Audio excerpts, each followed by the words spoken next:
The town that refused to cast a shadow, and the thing that walked behind us instead. Most towns have histories built on old records, faded photographs, and family stories. Ours was built on rules. Not laws, rules. Quiet ones, unspoken ones, the kind that lodge themselves in your bones before you're old enough to question them. No one in our town walked alone at dusk. No one looked at the ground when the sun went down. No one asked why there were no streetlights, and no one ever mentioned the absence of shadows. We never cast them. Even as a kid, I understood how wrong that was. On bright mornings, when sunlight flooded through my bedroom window, everything shone sharp and warm. But my body, my bed, my toys, none of them cast so much as a faint outline. The world behind me stayed unchanged, like the light simply slipped around me without resistance. Adults pretended it was normal. Teachers brushed off questions. Even the library books had entire sections blacked out, whole pages torn away as if someone wanted to erase any explanation. But something still followed us. We all sensed it. A faint pressure behind your spine as you walked home. A soft shuffle, always one step behind, no matter how fast you moved. You could feel a presence walk with you, never beside, never ahead. Always behind. And always silent. If you stopped, it stopped. If you quickened your pace, it matched you. But if you turned around, you'd see nothing. Nothing at all. When I turned 15, I learned the first real truth. My mother was cooking, her back to me, when the skillet slipped from her hand. Before the pan hit the floor, she whispered sharply, "Don't move. Don't look down." Her voice trembled in a way I'd never heard. I froze. The pan clattered loudly. And from behind me, too close, I felt something lean in. It wasn't breath. It wasn't heat. It was like a patch of cold air with intent. My mother didn't breathe until I stepped away. She knelt, retrieved the pan, and said only one thing. "Never let it catch up to your heels." I never forgot the fear in her eyes. As I got older, I realized our town lived with a silent agreement. The thing behind us would leave us unharmed if we obeyed the rules. Children learned them instinctively. Adults lived by them without hesitation. Outsiders rarely visited, but when they did, they didn't stay long. They complained about the oppressive atmosphere. They heard shuffling steps that had no source. Some claimed to see flickers in their peripheral vision that felt wrong. They always left before sunset. Last year, the first death happened. Or at least the first one we all acknowledged. A boy named Colin dared himself to break the rules. Teen bravado. Arrogance. Stupidity. At dusk, on a dare, he walked to the middle of Main Street and stared hard at the ground, determined to see his shadow. I was there. I saw his face shift from mockery to confusion to dawning horror. There was nothing beneath him. But something was moving behind him, its outline long and warped, stretching unnaturally, like a person's silhouette seen through cracked glass. The longer he stared, the more the shape condensed, like the act of looking toward into existence. He screamed. Too late. The warped silhouette rose off the pavement, detached from the ground, and wrapped around him like smoke. He staggered backward, choking, clawing at something none of us could see. We ran. Everyone ran. No one dared help him, not out of cruelty, but because touching someone claimed by the thing meant risking being claimed yourself. By the time adults arrived, Colin was gone. No body. No clothes. No mark. Just a smear of darker concrete trailing toward the forest line, like something had dragged him across the ground without leaving a trail of footprints. The next day, every adult in town met behind closed doors. When they emerged, a new rule was added to the list. No one speaks of the boy. No one speaks of what took him. And the town obeyed. But the thing behind us grew bolder. It used to remain at a respectful distance, a few paces behind. Now I felt it much closer.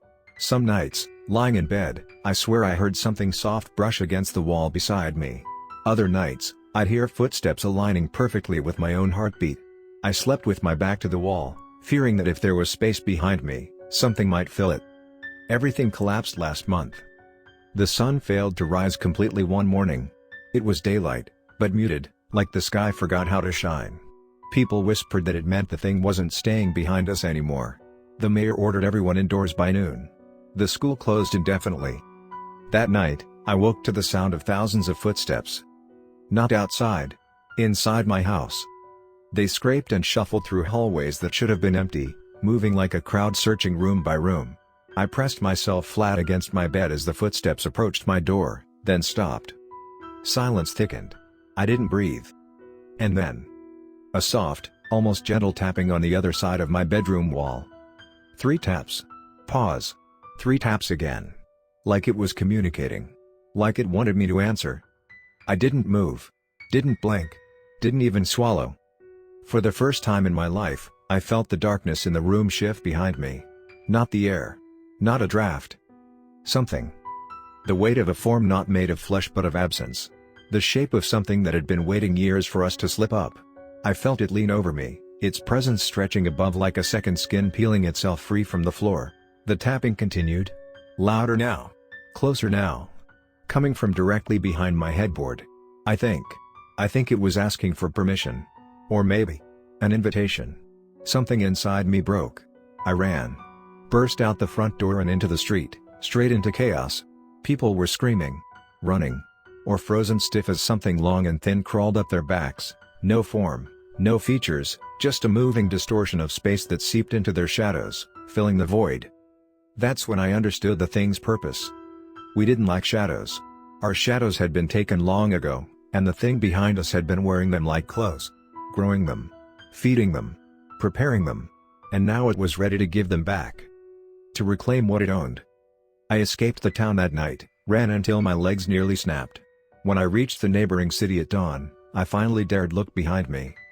My shadow was there. Perfectly formed. Following a half second late. Like something still adjusting. I don't think I escaped. I think I brought it with me.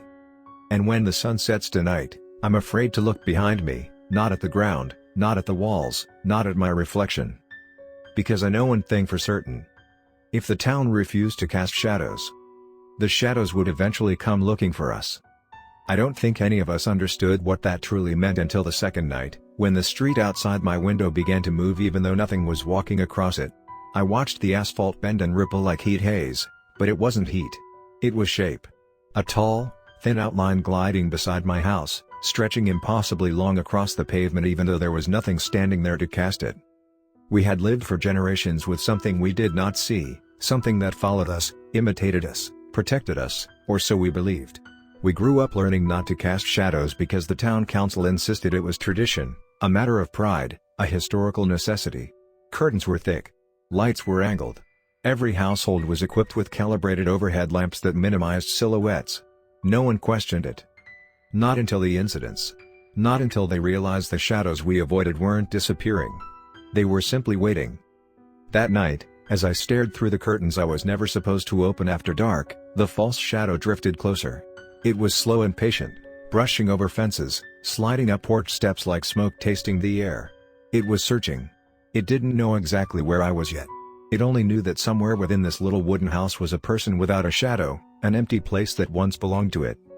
I backed away and pressed myself against the hallway wall, listening to the faint rubbing sound from outside, like dried leaves dragged across wood. My breath shook. My hands were cold. The noise stopped. And for a moment I believed maybe it had passed. Then the wall behind me exhaled. A long, slow release of stale cold air pushed against my back, air that had no business leaking from a solid wall. I turned, slowly, knowing exactly what I would see and praying desperately that I was wrong. The faint, darkest outline of me was pressed against the plaster. Same height. Same shoulders. Same head tilt. Except it wasn't still. It rippled softly, like it was breathing. My knees buckled. The thing had found its way into the house. It didn't need the door. It never needed the door. My shadow, or the thing pretending to be my shadow, pulled itself free of the wall with a peeling, wet sound. It landed on the floor without weight, sinking slightly into the wood as though it were a stain instead of a being. Then, slowly, it began to crawl toward me, body stretching and shortening in unnatural pulses, like it was trying to fit into the shape it had once been. When I stumbled backward, it mimicked the movement a beat later, like an actor who had forgotten its lines and was desperately trying to catch up. That's when I realized something the council never told us. The shadows weren't hunting us to kill us. They were hunting us to return. To reattach. To reclaim what was theirs. I ran. Every room I passed, I saw movement on the walls, my posture, my gait, but delayed and distorted, bending across surfaces like spilled ink with intent. They weren't just after me. Every shadow in the entire town had been shaken loose the moment sunlight touched us. Every home had one inside it now. Every person who fled the blast of light had left something behind.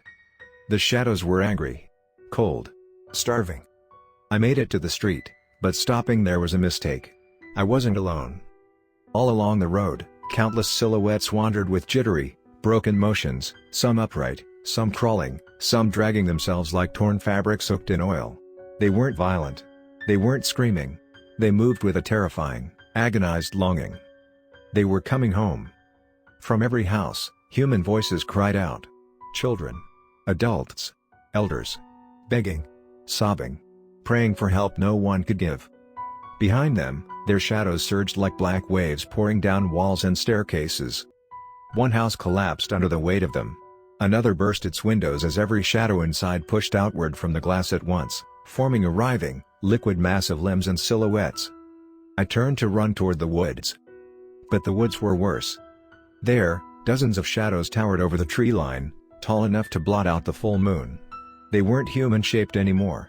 They had grown too big, stretching into shapes that resembled antlers, claws, insect limbs, long jaws, twisting necks, things shadows should never be able to become. They had no bodies anchoring them now. They were evolving, reclaiming, reinventing themselves. The sky darkened as more slithered across it like stains on a painting. I ran back toward town, only to freeze when I saw Counselor Maureen, the woman who always lectured us about the proud shadowless tradition, standing in the center of the street with her arms raised. Her shadow crawled up her legs like a starving dog, whimpering in a sound that wasn't a sound but something felt inside the bones. She smiled with a cracked, trembling joy as the thing finally found her shape again. "It is balance," she whispered. "It is their right." Her shadow swallowed her whole. She didn't scream. She just disappeared. Around me, more people vanished the same way, consumed by what once followed them. The realization hit me like a physical blow. I was the last one still running. The last one whose shadow hadn't caught up. The last one the shadows would eventually come looking for. And then I heard it. Behind me. Too close. Too familiar. A soft, slow whisper against the ground. My own footsteps, but not made by me. The shadow had learned to walk perfectly now. It was no longer delayed. No longer confused. No longer incomplete. It was coming home. And when it finds me, when it slides back into the shape I left empty, I don't think it will let me stay.